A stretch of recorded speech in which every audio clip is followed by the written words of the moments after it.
Pulso Latino es presentado por Discover it for yourself. Frisian Flag.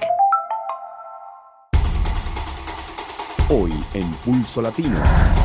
El autismo en Aruba recibió gran espaldarazo por parte del gobierno de la isla y la Fundación Autismo Aruba. El proyecto de paneles solares delante del aeropuerto va en la mitad a pocos meses del inicio de su construcción. La energía tomada del sol parece ser la esperanza también de muchos en Puerto Rico. Hombres duramente linchados en México son sindicados del secuestro de un comerciante.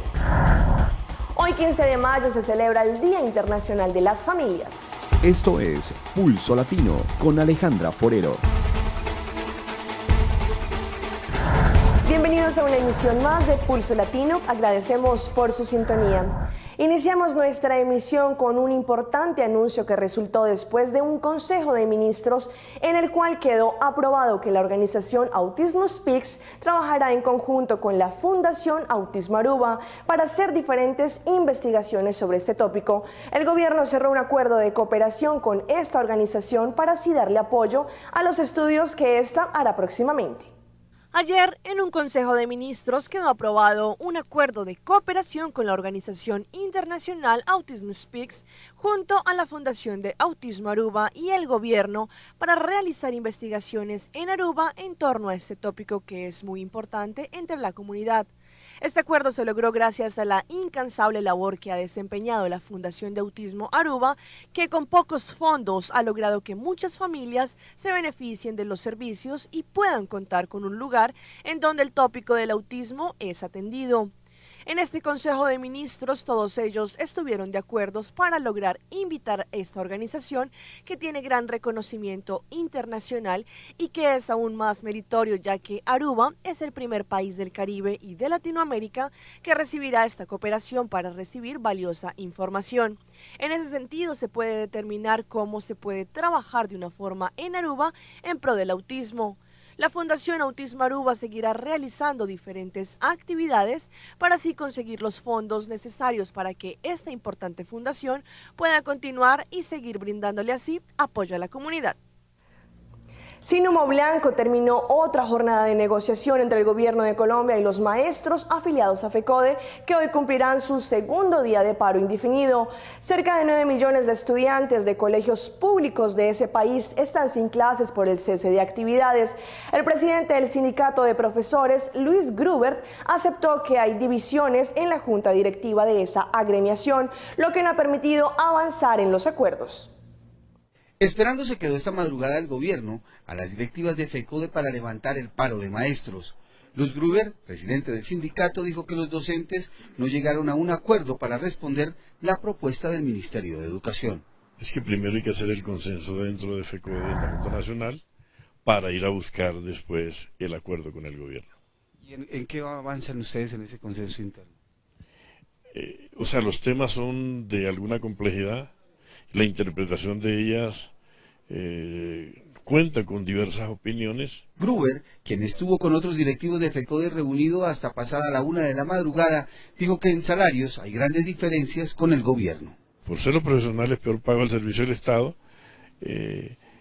hay temas allí propuestos a nivel de montos, de cifras, que no colman las expectativas. Sobre los días de clase que miles de estudiantes están perdiendo con el paro, el presidente de FECODE dijo que habrá una reposición.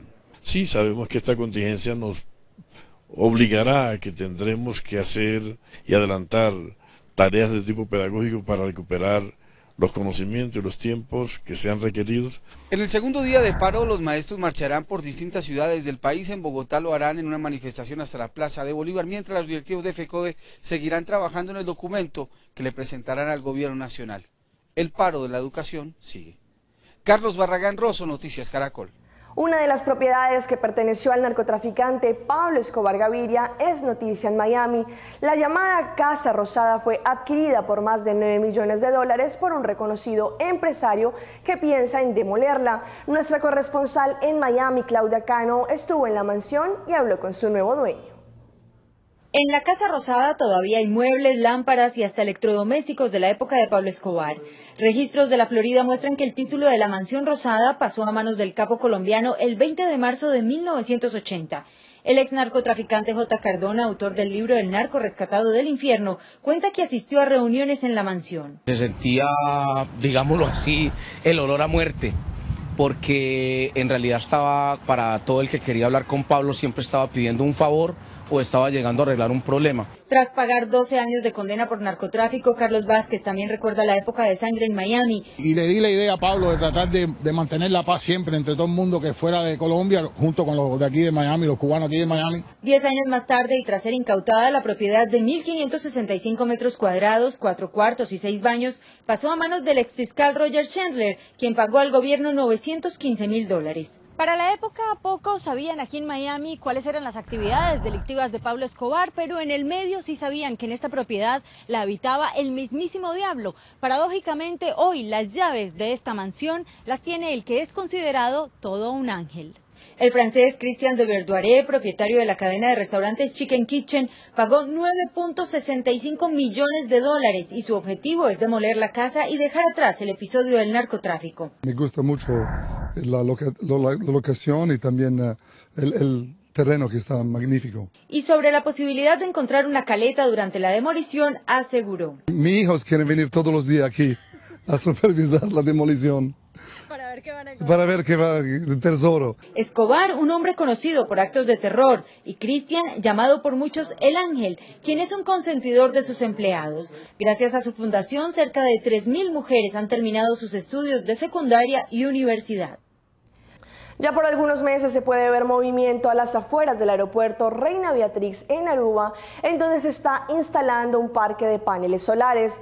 Este tiene una capacidad de 3.3 megawatts y será una contribución sustancial de energía a la comunidad.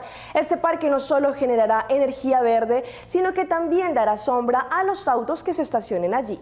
El proyecto de paneles solares delante del aeropuerto de Aruba, Reina Beatrix, ha avanzado con rapidez. Desde hace algunos meses se inició los trabajos de construcción y de instalación de este parque solar que le suministrará energía verde a la isla a través de los rayos solares. El doctor Frank Huberts, director de Utilities Aruba NV, y el señor Robert Henríquez, director de la empresa de electricidad de la isla, El Mar, aseguraron que este proyecto está en buen camino, ya que la mitad de este ya está listo.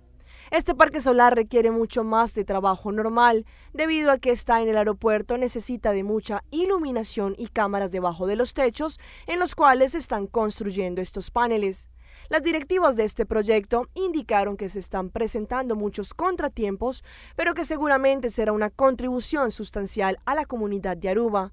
Cabe resaltar que los 3.3 megawatts que este parque solar suministrará representará una energía total de 1.500 casas sobre una base anual que será generada por el sol. Cuando este proyecto esté completamente listo, no solo generará energía verde, sino también servirá para que miles de usuarios estacionen sus autos bajo la sombra que da el parque de paneles solares.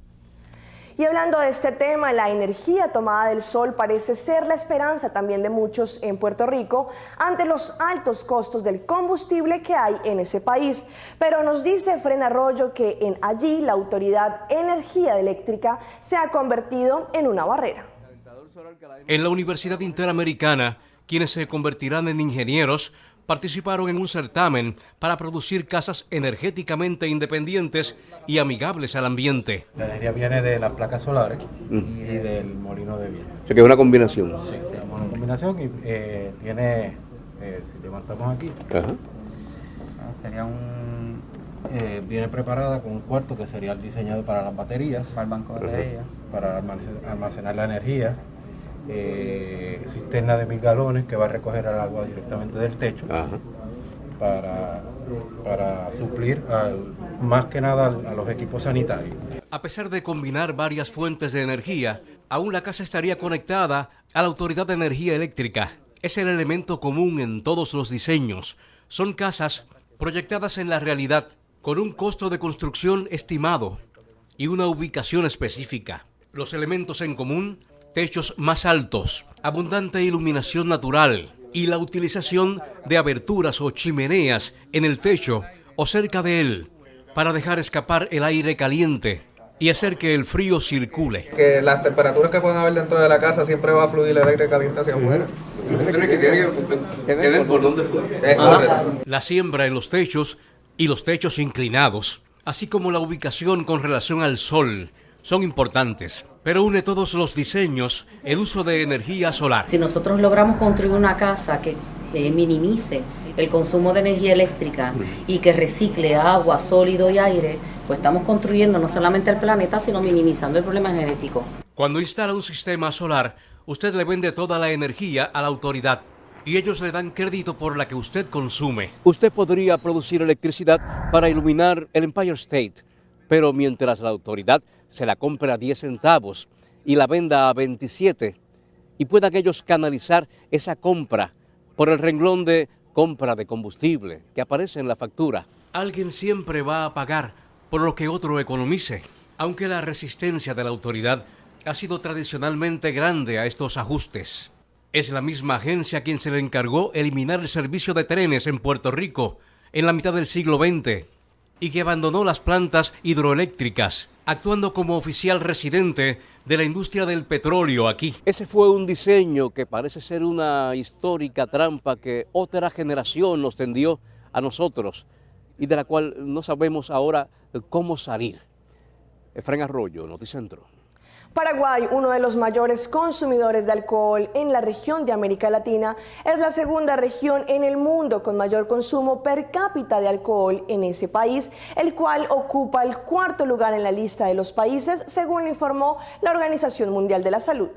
Según los datos con los que cuenta la Organización Mundial de la Salud, Europa es la región del mundo donde hay un mayor consumo de alcohol per cápita, 10.9 litros de alcohol puro anuales.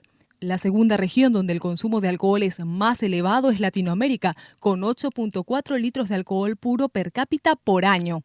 El ranking en América Latina lo lidera Chile, donde existe un consumo anual per cápita de 9.6 litros. El segundo en la lista es Argentina con un total de 9.3 litros. La tercera posición la ocupa Venezuela con 8.9 litros. Y los siguientes en la lista son Paraguay con 8.8 litros, Brasil con 8.7 litros, Perú con 8.1 litros, Panamá con 8 litros, Uruguay con 7.6 litros, Ecuador y México con 7.2 litros de alcohol per cápita por año. Estamos mal, seguimos mal, ¿verdad? No hubo grandes avances en esta problemática del consumo nocivo de alcohol. El Estado se mueve como, no sé, con carreta en comparación a cómo se mueven las grandes industrias alcoholeras, ¿verdad? Pero en paralelo se tiene que hacer educación vial, se tiene que hacer prevención, se tiene que dificultar el acceso al alcohol, elevando los precios de las bebidas alcohólicas, ¿verdad?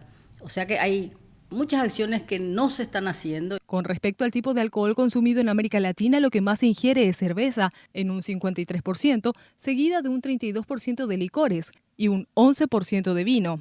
El estudio revela además que el consumo abusivo de alcohol provocó que más de 3.3 millones de personas murieran en el mundo, lo que representa el 6% de todas las muertes. El texto indica que el consumo excesivo de alcohol no solo lleva a una nociva dependencia y a un aumento de la violencia, y por ende de la posibilidad de herir y herirse, sino que está relacionado con el riesgo de desarrollar más de 200 enfermedades, incluidas la cirrosis y algunos tipos de cáncer. Y vamos a un corte comercial, pero ya regresamos con más información aquí en Pulso Latino.